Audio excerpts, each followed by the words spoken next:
This 2019 low-budget independent horror movie is full of death metal music, blood and gore, and blasphemy, and I really enjoyed it. I'm Ian Van Gool, your horror movie hype man. Hit that follow button, and today, we're talking about death to metal. After a freak accident, a disturbed priest is transformed into a mutated killing machine on a mission to wipe out the godless fans of heavy metal music. A lot of fun with this one. It's lower budget, so the acting isn't the best, it's a little rough around the edges, and the effects are good, but I wish there was even more blood and gore.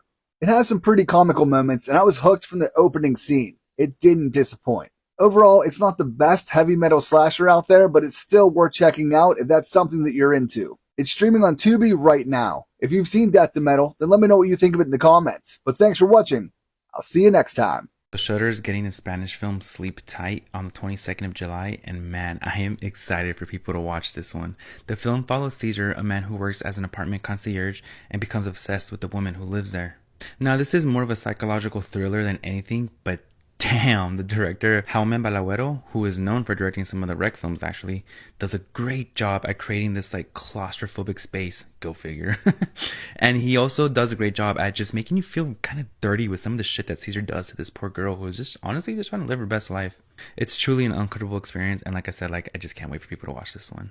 This is all the news you're not going to see on TV today, but it's going to be simplified in 60 seconds. Chia seeds are now recalled as the FDA issued the highest possible risk level, and these are for the Great Value organic chia seeds sold at Walmart. They're saying that this is a class 1 recall, which is the biggest possible risk. And then if you want to make sure you don't have these chia seeds, here's all the information if you want to pause and read. This $20 billion Japanese airport that's located in the middle of the ocean is now sinking.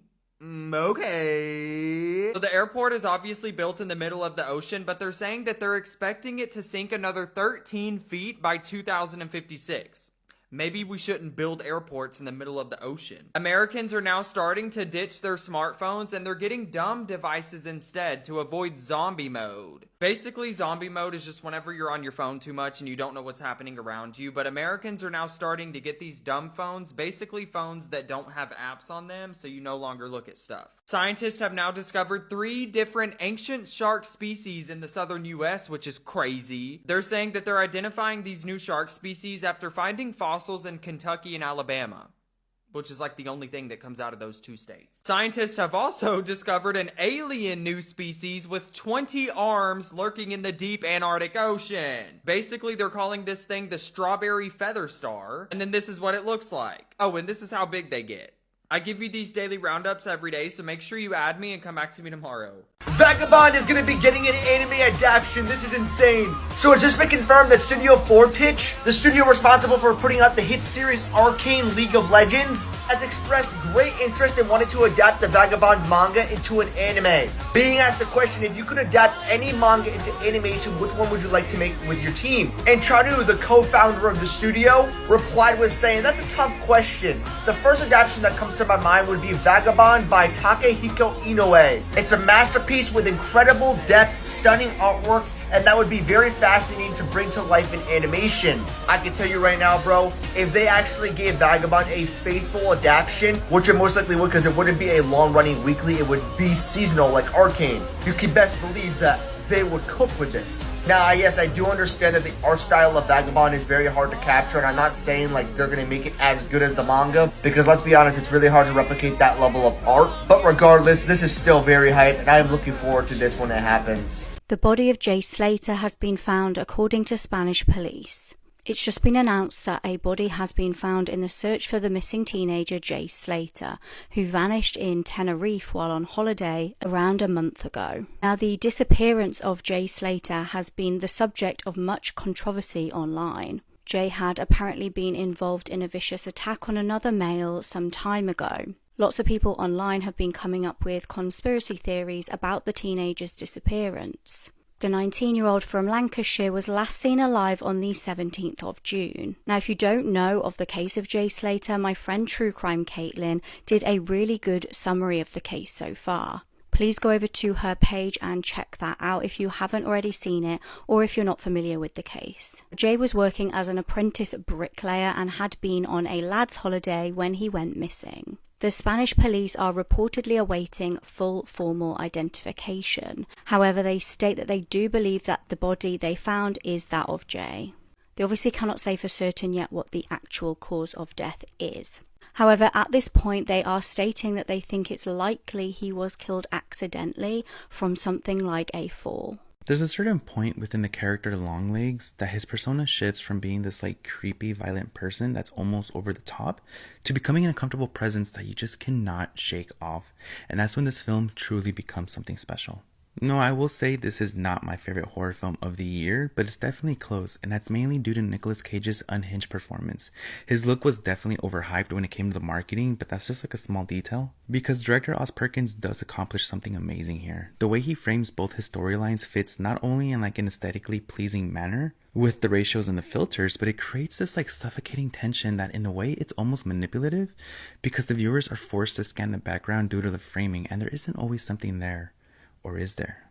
It's a film that is in no rush to show you who the true evil is, and between this and The Black Coat's Daughter, I feel that Oz Perkins is cementing himself as an expert in slow burn horror. We have a new ugliest dog in the world. His name is Wild Thang, and he took home the trophy at the 2024 World's Ugliest Dog competition in California this weekend. Air quotes because I think they all look nice. The 8-year-old Pekingese has competed 5 times before, but this is his first win. He beat out 7 others, including Mochi, Cadence II, and Fred, whose owner lovingly said he has a face like a forklift. The World's Ugliest Dog competition has been held for nearly 50 years and, according to its website, celebrates the imperfections that make all dogs special and unique. It also very successfully puts a spotlight on adoption, with many of its competitors being rescues themselves. Last year, if you remember, the top spot went to Scooter, and if you look further into the past winners, you'll notice a strong correlation between them and hairlessness. Wild Thang is a welcome departure from the norm. Maybe he can even share some of that extra fur with his competitors. As always, when mentioning this contest, I have to honor the legend who put it on the map. Viewer discretion advised, your winner from 2003 to 2005, Sam. A picture of fried rice goes viral in 2016. A K-pop idol by the name of Sully, or Sully, goes viral for her Instagram picture of her fried rice. This is the picture. Sully posts that onto her Instagram and quickly deletes it. But it's too late. She's a K-pop idol. It's already been re-uploaded by netizens, and comments read, "No way she actually did that. What a crazy she must be getting some really good D right now." This was the confirmation for netizens. That little fried rice picture was confirmation that Sully, the K-pop idol, is a sex addict. Have you heard of the group FX? Yeah. They were one of the most iconic groups in K-pop, and Sully was a member of FX. Sully has this very ethereal quality to her. She looks like a fairy. That's what she was known for. 2013, 3 years before the fried rice scandal, Sully's image comes crashing down. She is caught by the paparazzi spending time with this rapper named Choiza, or I guess the English pronunciation would be Choiza. Choiza is around 33 years old at the time. Sully is 19. They have a 14-year age gap. On top of that, Choiza's rap name is allegedly after his, quote, large penis. After it's confirmed, news starts coming out about how Choiza is this romantic guy who writes love songs for his girlfriend. That's the image that he's receiving in the media. Meanwhile, Sully's Instagram is flooded with people calling her a addict, mainly because she's dating someone with a stage name that refers to his private parts. The controversy becomes so big that either indirectly or directly it leads to Sully leaving FX, the group. It is around this time that Sully starts spending a lot of time with another famous K-pop idol, Kuhara. The two almost become best friends, inseparable, and they will die within a month of each other. I had to open my airway because I had a bunch of muscle and it was all tore up. Lost my teeth, my tongue, my jaw. This photo, which can easily be found on Reddit, is considered to be one of the most disturbing and shocking photos to ever surface onto the internet. And it all started on May of 2011 when Wes Perkins and 2 of his hunting buddies went on a hunt in the Alaskan mountains. They eventually discovered large grizzly bear footprints in the snow near their campsite and decided to track it using their snowmobiles. Now, eventually these tracks stopped, and so Wes was the first to hop off his snowmobile and kind of go rogue, searching around that immediate area for this grizzly bear. But what he didn't know is that the grizzly was only 70 feet away, and it had its hungry eyes on Wes because it had recently come out of hibernation and it was ravenously hungry. Suddenly, Before Wes even had time to grab for his hunting rifle, this 8-foot grizzly bear ran at blinding speed and smashed right into Wes, knocking him down and sank its large teeth into his face. Wes would later recall he could feel and hear his skull cracking under the pressure of this powerful grizzly bear's jaws, all the while seeing pieces of skin and bone kind of flying into the air from the bear clawing away at his body. Now finally his nearby hunting buddies heard and saw this commotion, took aim from a safe distance, and hit the bear, causing it to let go, let out a roar of pain, and then run away into the woods. They both ran to Wes to attend to him and recall being absolutely horrified at what they were looking at, and they even said he was unrecognizable as his entire jaw, his nose were both gone, and Wes was utterly blind from the attack. He could not even communicate from how much dirt and mud had been packed and jammed down his airways from this attack. Of course, he was eventually brought to an emergency room, and after $1 million in medical bills, is finally able to speak again after months and months of only having enough vision to know if it's light or dark in that area, and communicate by using hand signs. It's a feel. It has a few sides on it. If you're going to be in Paris this month, you might want to avoid this guy, especially if you're around 12 years old. In 2014, Steven van de Velde was a rising star in the Netherlands for beach volleyball, but like a judge put it, he also had a dark side. At some point he starts messaging a 12-year-old girl on Facebook, and continue to groom her via Snapchat and Skype. In August of that year, after 3 to 4 months of chatting, he traveled to England to meet her. Keep in mind, Steven is 19 years old at this time, and he knew this girl was 12. When the girl's mother was out of the house, Steven supplied her with alcohol before R-wording her several times, and he did this again at a lake nearby. The next day, he flies back home, probably assuming he's going to get away with it. But in January 2016, he was extradited back to the UK and arrested. 2 months later, he pleads guilty to 3 counts of R-wording a minor. The victim ended up making a statement in court about how this traumatic experience affected her, saying that she had at times harmed herself and even survived an OD. A UK judge sentenced him to 4 years in prison and basically said his dreams of performing at the Olympics were crushed. But unfortunately, he was wrong. His conviction was substituted for Dutch law, which was basically way less, and he only served 1 year in prison. In his first interview talking about the crime in 2018, he said that he was a lost teenager still figuring things out. Apparently, Steven has shown no remorse, and the people around him don't seem to care at all. He's currently married with a young child and bound for the 2024 Olympics. This teenager's missing persons case is ongoing right now. I'm True Crime Caitlin, and this is the disappearance of Jay Slater. 19-year-old Jay, an apprentice bricklayer from Lancashire, travelled to Tenerife in the Canary Islands to attend a festival with his friends. This festival was the New Rave Generation Festival, which was being held at the Papagayo Tenerife Beach Club. Sunday the 16th of June was the final day of the festival, and at around 8:30 p.m. Jay is caught on video. He's a little bit drunk, he's happy, smiling, having a great time with his friends. He is seen wearing a grey t-shirt with green stripes on the sleeves along with a black bag. Shortly after this, he decided to leave the festival with a group of friends that he had met that day. Jay climbed into the stranger's car and went with them to their accommodation. Shortly after 8 a.m. on Monday the 17th, Jay calls up one of his friends named Lucy, and he is frantic. He's missed the bus and attempted to walk back to their accommodation. He's lost, he has no idea where he is, his phone is almost dead, it's on 1%, and he is in desperate need of water. Checking his location, his friends were able to say that Jay was on the other side of the island in a mountainy area.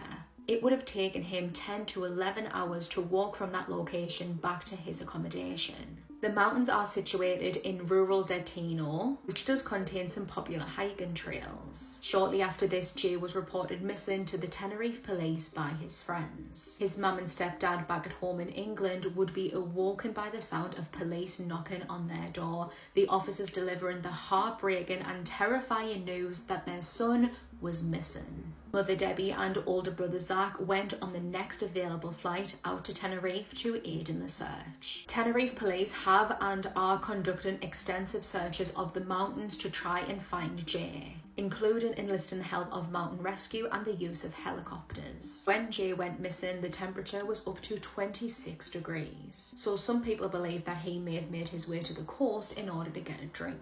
Since his disappearance, Debbie has been receiving horrific prank calls from people telling her that they've kidnapped Jay because Jay owed them money, which is absolutely horrific to do to a mother who is in an awful place right now. 19-year-old Jay Slater is still missing in Tenerife. If you have any information on his disappearance or his whereabouts, please come forward and contact the police. Let's find Jay and bring him home.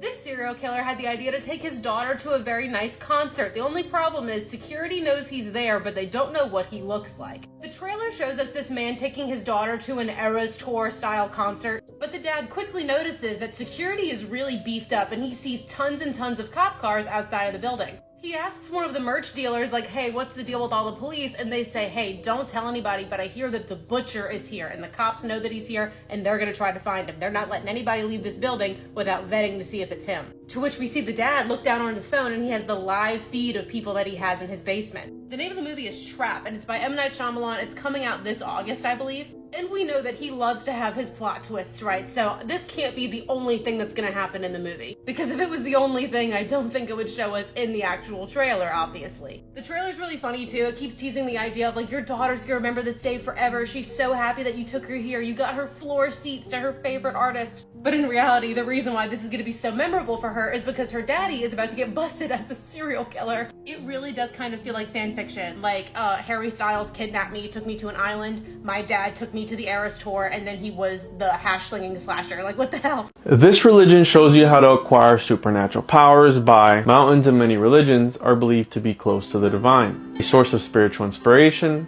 and even the dwelling places of gods. They often appear in religious texts and serve as essential pilgrimage sites. Some examples are Mount Sinai, Mount Olympus, Mount Kailash, Mount Fuji, and the list continues. For the followers of Shugendo, mountains are places to find supernatural power. Once they acquire this power, they can save themselves and others through religious training while treading steep mountain ranges. I wonder if Aleister Crowley climbed mountains because he believed in this.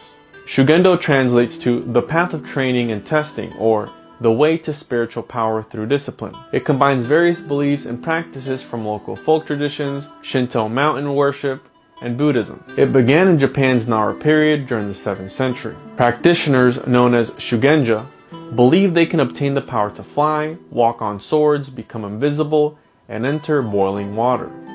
It was banned in 1872 by the government because it combined so many religious elements. The government at the time saw it as a threat, but the ban was eventually lifted at the end of World War II. Along with acquiring godlike powers, Shugenja looked to obtain Buddhahood within one's body through the practice of Soku Shimbutsu, or self-mummification. I remember there's this one scripture, it's almost like a theory too. When Jesus was in the tomb, there was a cloth that was folded and left on where he was resting, like his body was resting. And scholars are wondering, why did the scripture specifically have to point out, and he left the cloth folded on a place of where he was sleeping? Check this out. So in Hebrew tradition, right, there's the servant and there's like obviously like the master. And usually what happens is the servant, when the master is eating, there would be a cloth. Now if the master would fold the cloth and leave it on the table, the servant would clean up the whole table, but you would leave like what's being used by the master. Why? Because the folded cloth means he's coming back. Oh, okay. He's gonna return to the table. Yeah. So Jesus leaving the cloth means he's coming back. He's always leaving those hints though. It's all these like theories and almost mysteries, but it's on purpose. The Deku Uraraka ship has finally won. Yeah, this Baku Deku ship is finally over for good. Not that it was ever a thing to begin with. But yeah, Deku used full Kali and used the remaining embers of All for One just to get to Uraraka in time to comfort her. And here they are looking over the city just like Uraraka was in the beginning by herself. Looking over the city, obviously paralleling the fact that before she was alone, she didn't have that significant person in her life, but now she has finally found it. And that significant person is Deku. And those feelings are being reciprocated both ways. Because, did he go to Bakugo? No, he went to Uraraka first. Everybody's even accepted it too, like, it's full on confirmed. Now, literally the last thing that we gotta see between these two is Deku confessing his feelings to her, because we already know she's confessed to him, but I can't believe it, bro. We literally got like, what, 4 chapters left, 5 chapters left? This is crazy. It's all really coming to an end. Kinda sad, to be honest.